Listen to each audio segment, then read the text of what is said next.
The German dative case, der Dativ. In today's lesson, I will explain to you what the dative case is, when you have to use it, and I will also show you some certain prepositions, verbs, and adjectives that actually require you to use the dative case.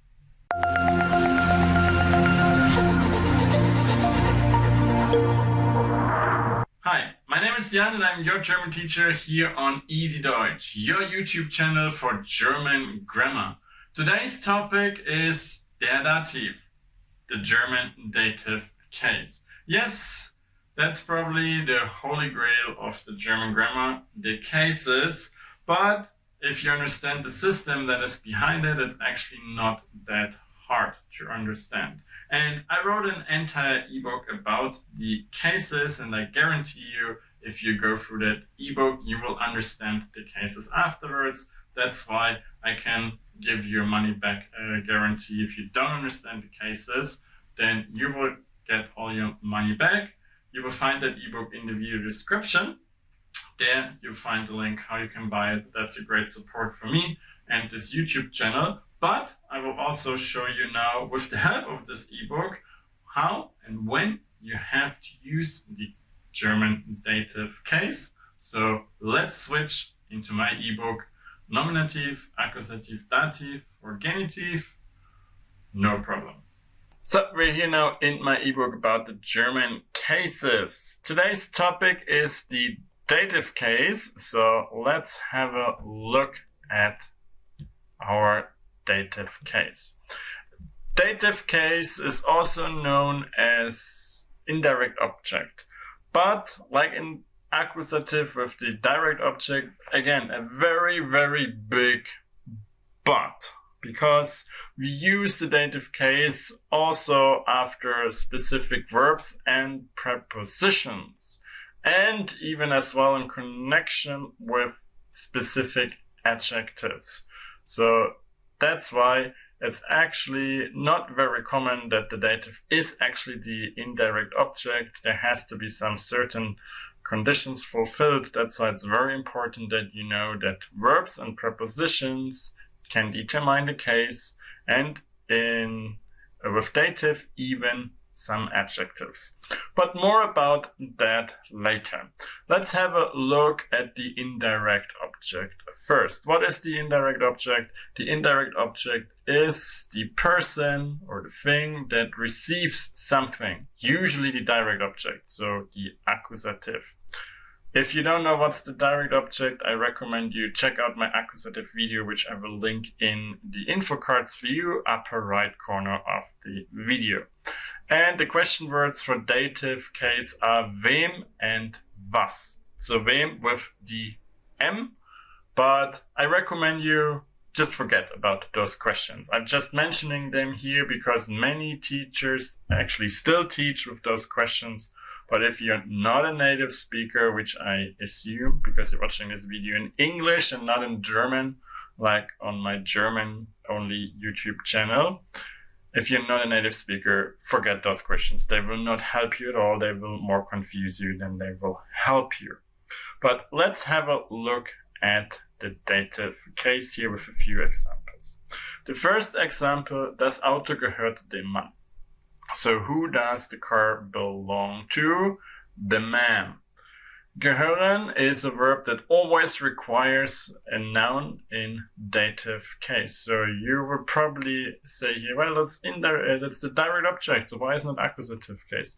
Well, because the verb gehören doesn't like the accusative, only wants to work with the dative. You also notice from the verb helfen. Helfen does the same thing. Helfen requires dative case. And we have the second example here. Der Junge schenkt einer Freundin die Blumen. So the boy gives the flowers to a girlfriend. So here, who gives the boy the flowers to? A girlfriend. So here it is actually the indirect object. It's really indirect object because she's the receiver of something. There is no preposition here in front. The verb doesn't want anything in particular here either. So Here, Freundin is dative and Blumen is accusative case because it's the direct object. So receiver, indirect object, dative case.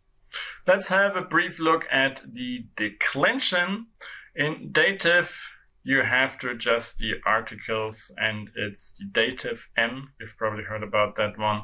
Masculine and neuter get the M at the end. Feminine gets the R, and plural gets an N. That's like this in all the different articles. If you want to have a more detailed look into declension, please check out my videos about the articles. There I will explain you everything about declension in detail. I will also give you an easy step-by-step guide to the correct declension, to the correct version of all articles, because it's actually always the same and a very simple system. I will link that for you in the info cards as well.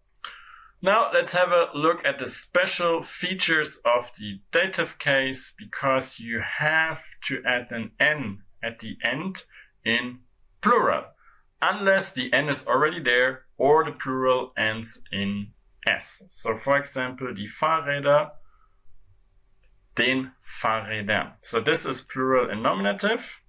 You see there is no N there in plural, but in dative you have to add this extra N.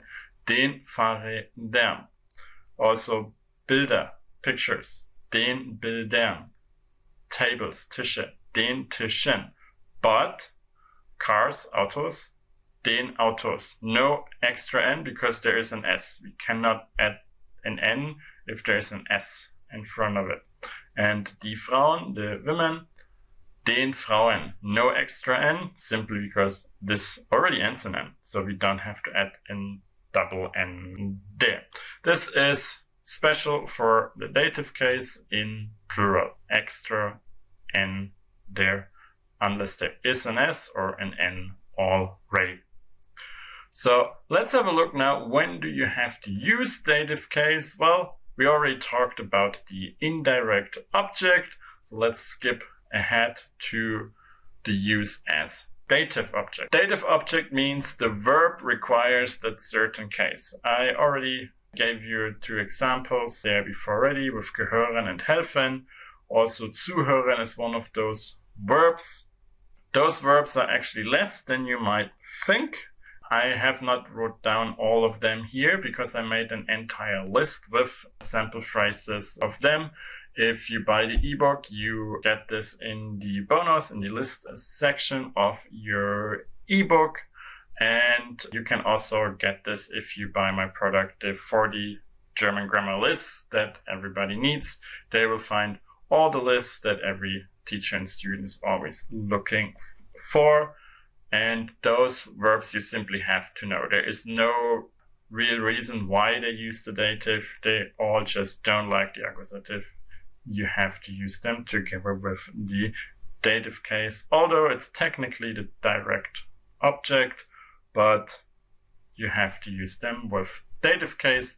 The grammatical term for this is dative complement, Dativ Ergänzung. I've also made a video just about that I will link for you in the info cards too. Let's have a look at the use after some certain prepositions, because you have to use the dative to after some prepositions like ab, aus, bei, gegenüber, mit, nach, seit, von, and zu. If you see those prepositions, you can be 100% sure you always have to use dative case. After them, there's absolutely 0 exceptions to this. Kommt aus dem Haus, he comes out of the house, dative because of the preposition aus. Du bist bei einer Freundin, you're at a girlfriend or at a friend's place. Dative because it's bei, and bei requires dative case. Although, remember from my nominative lesson, we have sein here, and sein technically requires nominative case, but the preposition always rules anything else out. So prepositions are the kings, and we have to follow the rule that the preposition wants us to follow. Same here in the third example, der Mann geht zu dem Bahnhof. the man goes to the train station. It's dative simply because zu only works with the dative case, no matter what verbs or anything else want. It doesn't matter if it's direct or indirect object. It is dative case because the preposition wants it like this. Now let's have a look at some prepositions that are not so certain with which case they want to work with. Those are two case prepositions, and they can work with either accusative or dative. Here you have the prepositions that can do this. The meaning of them are illustrated here by my little owls. I will not explain that in detail. I think it's quite obvious. But the question here is obviously, when do you have to use the accusative and when do you have to use the dative case with them? Well, first of all, it depends if it's a temporal, local, causal, or modal meaning you're using them. So if it's temporal, causal, or modal, it's usually determined which case you have to use. For example, in as a temporal preposition, so talking about the time, it will always use dative case.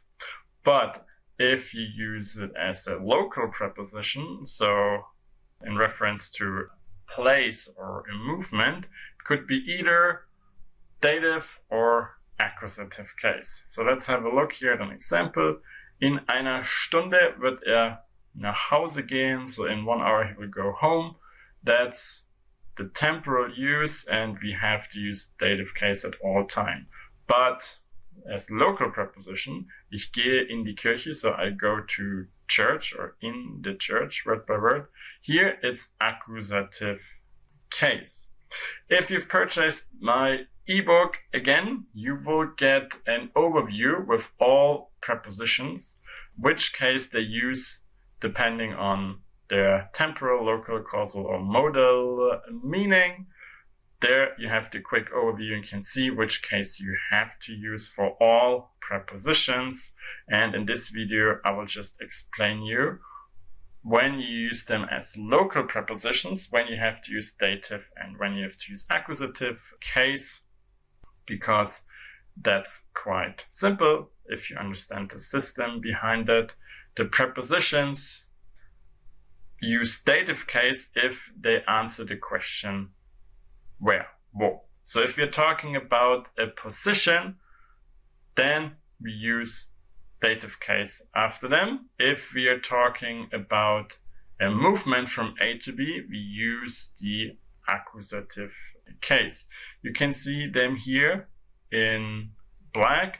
Those are all the two case prepositions. And with the question wo, we use them with dative, and with the question wohin, we use them with accusative case. And you can see here some of them are red. That's simply because those are 100% dative prepositions. That's also what I recommend you, what you should do. If there is a verb that requires dative case, write it in red or whatever color you want to assign. If there is a preposition that requires you to use dative case, write it in red too. If it's a preposition for accusative case, write it in a different color, but definitely write it down in a different color to the normal ones. And here, let's have a look at one or two examples with the movement from A to B or a position. Ich bin auf der Kiste. That's where, the question here. Where am I at? I am on the box. There is no movement from A to B here, but same preposition with a movement. Ich gehe auf die Kiste, so I go onto the box, top of the box. That's a movement from wherever to on top of the box. That's a movement from A to B, and then we use accusative case. Here are a few more examples for this. I also have a video in the prepositions playlist just about two case prepositions where I explain everything more detailed. I will link that in the info cards for you. Now let's have a look at the last use of the dative case, and that's with some specific adjectives. If you're still a very beginner, you can technically skip through this, but it will probably be enlightening in some cases because we have to use dative after some certain adjectives, and you will probably have seen already and ask yourself some questions why we have to use dative there, and your teacher probably didn't want to explain you. Here you will see it, because in order to make the adjective determine the case, there have to be some certain conditions fulfilled. First of all, the adjective has to come after the noun it describes. So in the moment we have it in front of the noun, it never determines the case. So here, das ist ein peinliches Verhalten, so that's an embarrassing behavior, absolutely no influence on the case. It's nominative because of the verb to be. We have here the 2 times nominative case. But dein Verhalten ist mir peinlich. Here we have peinlich after the mir, that's where it refers to, ist mir peinlich, so ich. That's the dative version of ich, and that's why here it comes as dative one, because it's describing Verhalten. What is embarrassing for me? The behavior. So we have it behind it. It comes always together with sein and must be somehow related to the subject. So it comes with sein most of the time, not always. Always is too much, but 99% of the cases it's coming together with sein, to be, and is related to the noun, the subject, and comes at the end of the sentence or further, but definitely not in front of the noun. Mein Vater ist peinlich. Here, for example, my dad is embarrassing. Here the adjective refers to the subject, but mein Vater ist mir peinlich. The adjective refers to the pronoun mir. Here, we referring to mir. It's my dad is embarrassing to me. There's a slight difference here. If you're on a very basic level, you'll probably not get that 100%, and it's not so important because this is B2 C1 level. I just wanted to include it to make the lesson complete. That's why I will not go too deep into this topic. Here are more few common examples that you might have seen on a lower level too. Mir ist heute ganz schlecht. See, there it's also mir because of the combination schlecht sein. Das ist mir neu. That's new to me. That means I don't feel well today. Also, maybe short advice. All my ebooks come always with a translation sheet for all examples. I do not include them here because that's just too much if you don't need it. But you don't have to watch my videos to get the translation for the examples.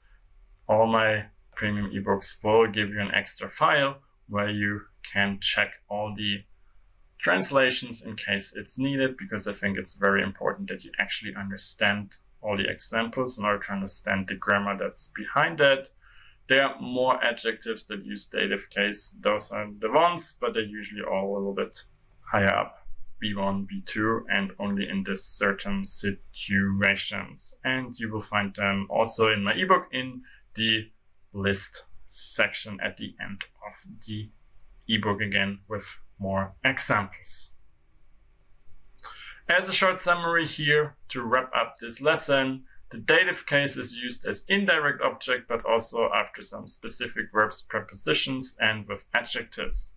For 2 case prepositions, it depends if they are causal, local, modal, or temporal prepositions, if you have to use dative or accusative case. If it's local, is it a movement from A to B? Yes, then accusative. If no, then it's dative. And the adjectives have to be usually in combination with sein and cannot stand in front of the noun in order to require a case. So your to-do list right now is always check your vocabulary list and mark your words, like verbs that require dative case and prepositions that require dative case, in a different color. And from now on, just write them in a different color already. That will help you a lot to memorize the case they require you to use. And start doing the exercises. If you purchased my ebook already, there you have plenty of pages, dedicated exercises just for the dative case, so you can practice everything you've just learned. If you have any further questions about German dative case, please do not hesitate to write them in the comments below. If you've learned a lot today, don't forget to subscribe to my channel. Hit the notification bell if you want to get notifications when I publish a new video. And it's always a great support for me if you like and share this video with your friends and your fellow German students. And also, if you liked the ebook that you've just saw in this video, you can buy that. And remember, if you don't understand German cases, you get all your money back. And I hope I will see you again in one of my other videos. And until then, viel Spaß und Erfolg beim Deutschlernen.